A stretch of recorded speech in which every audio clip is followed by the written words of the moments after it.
नमस्कार, मैं शंभू कुमार सिंह और आप देख रहे हैं नेशनल दस्तक। आज दो बड़ी खबरें हैं जो मैं चाहता हूं कि हमारी मार पिटाई की खबर, मजदूरों की खबर रोज सुनते हैं। दो बड़ी सफलता की खबर है और दोनों होता कैसे ये बता रहा हूं मैं आपको। तो सबसे पहले बात करेंगे हम आज, एक हमारी वाइस चांसलर बनी है सोनी झरिया मिंज। देश की पहली वाइस चांसलर होंगी जो आदिवासी समाज की महिला हैं। इससे पहले एक वाइस चांसलर की कहानी सुनाता हूँ। कट्टी मनी उनका नाम था और वो ट्राइबल यूनिवर्सिटी जो है अमरकंटक, उसके वाइस चांसलर थे। कांग्रेस के समय उनको बनाया गया था, बीजेपी ने उनको हटा दिया। और सोचिए, ट्राइबल सेंट्रल यूनिवर्सिटी का वाइस चांसलर एक गैर ट्राइबल है, गैर आदिवासी है। वहाँ एससी भी नहीं बनाना चाहिए था, ओबीसी भी नहीं बनाना चाहिए था, कोई ट्राइबल ही उसका वाइस चांसलर होना चाहिए था। और यही काम किया है हेमंत सोरेन ने। हेमंत सोरेन साहब, इसलिए मैं कहता हूँ, जब एससी एसटी ओबीसी माइनॉरिटी के लोग सीएम पीएम डीएम एसपी होंगे तब आपके साथ न्याय होगा। तो तमाम निराशाओं के बीच मैं आज हिमांशु राज पर ही बात करूंगा, जो बिहार के टॉपर हैं, ओबीसी समाज से हैं। उनके पिता ट्यूशन पढ़ाते हैं, सब्जी बेचते हैं, और किस तरह से इस देश में सरकारी स्कूलों में सिर्फ बहुजन अब बच गए हैं और कैसे वो फिर भी बुलंदी से अपना झंडा गाड़ रहे हैं। तो ये जो सीधो कान्हू विश्वविद्यालय दुमका का जो कुलपति उनको नियुक्त किया गया है, जेएनयू में अभी वो कंप्यूटर विज्ञान में प्रोफेसर हैं। कई बार मैं मिला हूँ, ये तस्वीर देखिए, ऐसे ही आपको निश्चल हंसी मिलेगी। उनका मैंने इंटरव्यू किया है। सड़कों पर बहुजनों छात्रों के एकमात्र दोस्त हैं वो। जेएनयू में आप जब भी जाइए, एससी एसटी ओबीसी माइनॉरिटी आरक्षण के मुद्दे पर जब कभी आपको कोई आंदोलन हो तो आपको सोना झरिया मिंज, प्रोफेसर सोना झरिया मिंज आपको मिल जाएंगे। और इसी हंसी खिलखिलाहट के साथ, इनका स्वभाव इतना, मतलब आपको लगेगा ही नहीं कि आप किसी प्रोफेसर से बात कर रही हैं। पिछली हमारी मुलाकात उनसे जंतर मंतर पर हुई थी, जब जेएनयू को लेकर तमाम आंदोलन चल रहे थे, जिस तरह से छात्रों पर हमला हुआ था। तो प्रोफेसर सोनी झरिया मिंज बहुजन समाज की बेटी, बहुजन समाज की गर्व। होल जुहार उनको नेशनल दस्तक की पूरी टीम की तरफ से, पूरे देश की तरफ से, पूरी दुनिया में जो बहुजन समाज के लोग हैं, जो पढ़ाई लिखाई में भरोसा करते हैं। सोचिए कितनी तकलीफ सही होंगी उन्होंने। और ये भी वाइस चांसलर नहीं बनते अगर हेमंत सोरेन नहीं होते, तो कितना ज़रूरी है। और सोचिए, सीधो कानो जो विश्वविद्यालय है दुमका, इसको लालू यादव ने स्थापित किया था जब वो मुख्यमंत्री थे। 7 यूनिवर्सिटियाँ लालू यादव ने बनवाई। मैं जहाँ से पढ़ा वहाँ उस यूनिवर्सिटी का नाम बाबा साहब भीमराव अम्बेडकर यूनिवर्सिटी लालू यादव ने दिया। और वहाँ जातिवादी मनुवादियों ने बाबा साहब की मूर्तियाँ तोड़ दी थी। तो मैं फिर कह रहा हूँ, जगदेव बाबू की वो लाइन, एक पीढ़ी जेल जाती है, पहली पीढ़ी मरती है, दूसरी पीढ़ी जेल जाती है, तीसरी पीढ़ी राज करती है। आपको ये करना पड़ेगा। तो प्रोफेसर सोनू झरिया मिंज को वाइस चांसलर बनाया गया है। शुक्रिया हेमंत सोरेन साहब, आप शानदार काम कर रहे हैं तमाम विपट परिस्थितियों में। और इनको सीधो कान्हू विश्वविद्यालय दुमका का कुलपति नियुक्त किया गया है। कंप्यूटर विज्ञान में वो जेएनयू में अभी प्रोफेसर हैं। प्रोफेसर मिंज एग्जीक्यूटिव काउंसिल सदस्य रही हैं, डीन और शिक्षक संघ की अध्यक्ष रह चुकी हैं। सोचिए, वो अभी भी जेएनयू में जो जुंटा के जो अध्यक्ष हैं वो एक शेड्यूल कास्ट के ही हैं। तो वहाँ संख्या बहुत ज़्यादा है। और सोचिए, आज जो एससी एसटी ओबीसी के प्रोफेसर बने, उसकी वजह बताऊँ।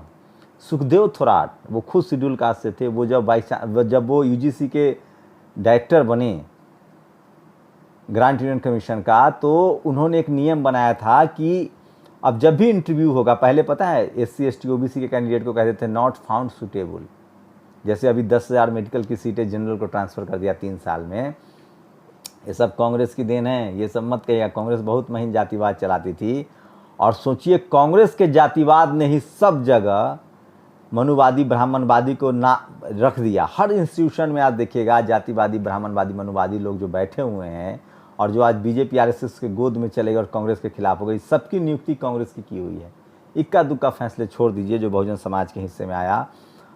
और मनमोहन सिंह की वजह से सुखदेव थोराट साहब जो है वो आईसीएसआर के हेड बने या यूजीसी में गए। शिंदे साहब की वजह से वो शेड्यूल का, इसलिए मैं कह रहा हूँ कांग्रेस में जो एससी एसटी के नेता हैं वही कुछ करते हैं बहुजन समाज के लिए, नहीं तो वो भी। तो ये सारे जो पावर सेंटर पर जो ये जो ब्राह्मणवादी जातिवादी मनुवादी लोग बैठा हुए हैं, सब कांग्रेस की देन है। तो सोनू झरिया मीन जो, तो उसी वजह से जब सुखदेव थोराट साहब ने कहा, बड़े इकोनॉमिस्ट, उन्होंने कहा था कि भाई जब भी इंटरव्यू होगा तो एक एससी एसटी ओबीसी का प्रोफेसर होना चाहिए पैनल में। के आर नारायणन साहब, सोचिए शेड्यूल कास्ट के राष्ट्रपति थे। सोचिए गोधरा कांड के समय उनका इनिशिएटिव याद करते हैं लोग, जजों की नियुक्ति के समय उनकी इनिशिएटिव याद करते हैं लोग। उन्होंने फाइल लौटा दी थी कि इसमें शेड्यूल कास्ट के जज कहाँ हैं, शेड्यूल ट्राइब के जज कहाँ हैं, ओबीसी के जज कहाँ हैं। ऐसे थे हमारे के आर नारायणन साहब, और वो वाइस चांसलर भी रहे जेएनयू के। और बाबा साहब के पास बहुत पढ़े लिखे लोगों में से माने जाते थे के आर नारायणन साहब। तो schedule caste, schedule tribe, OBC minority के जो लोग हैं वो बहुत मेहनत से यहाँ तक पहुँच पाते हैं, लेकिन इतना आसान नहीं होता है। तो प्रोफेसर सोना झरिया मीन साहब, आपको हुल जोहार, और उल गुलान, बिरसा मुंडा जी को आज याद करिए, आज जयपाल मुंडा जी को याद कीजिए, आज सिदो कान्हू को याद कीजिए। और आप सिदो कान्हू, आपसे तो पूरा आंदोलन समझा है हम लोगों ने। उम्मीद है आपकी मुस्कुराहट इसी तरह से बनी रहेंगी, और जो इनकी निश्चलता है, जो इनका सहृदय है, वो शानदार है। तो इनको सिदो कान्हू यूनिवर्सिटी का वाइस चांसलर हेमंत सोरेन ने बनाया है, तो बहुजनों को समझना चाहिए। अब दूसरी जो बड़ी सफलता की हमारी खबर है कि हिमांशु राज, सोचिए ओबीसी समाज के हैं, रोहतास के, इनके पिता सब्जी बेचते हैं, इन्होंने टॉप किया है बिहार में। आपको जानकर आश्चर्य होगा कि 7 से 8 जो टॉप 10 में लोग हैं वो सब बहुजन समाज के लोग हैं, SC ST OBC।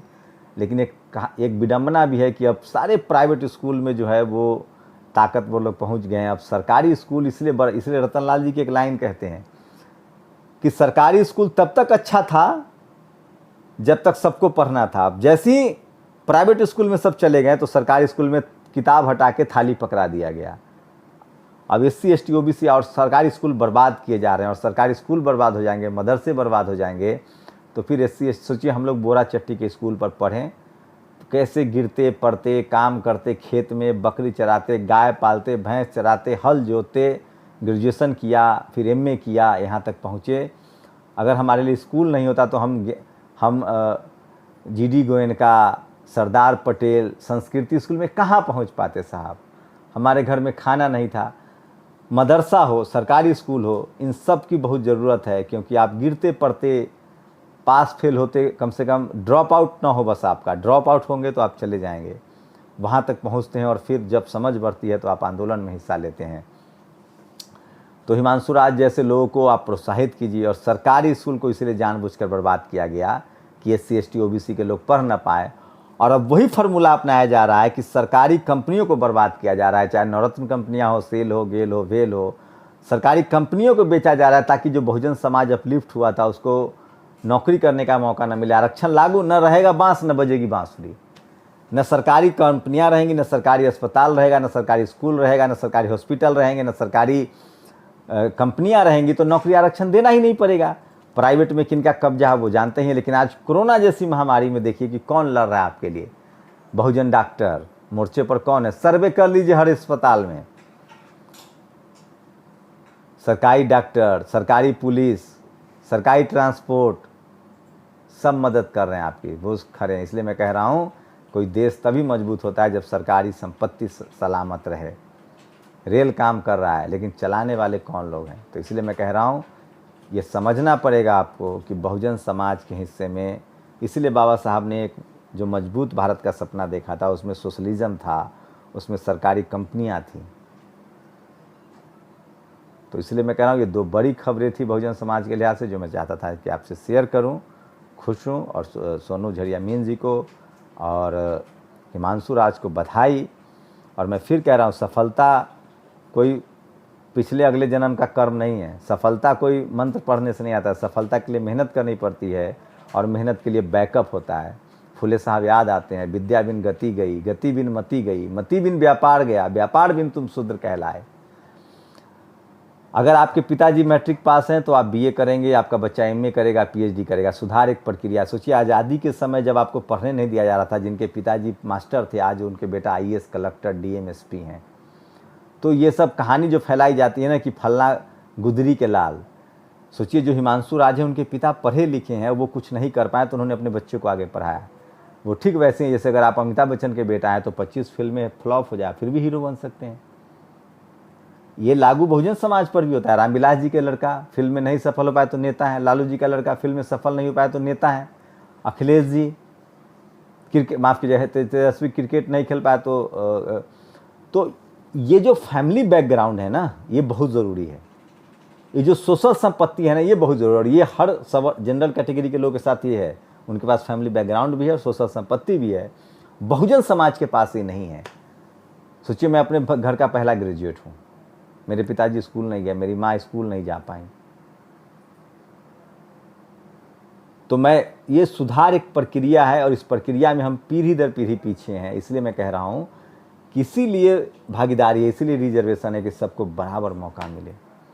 शुक्रिया आप सब लोगों का। अपना कमेंट जरूर दीजिए। और मैं फिर कह रहा हूँ, ये सफलता की कहानी आपको बतानी पड़ेगी, इससे प्रेरणा मिलेगी।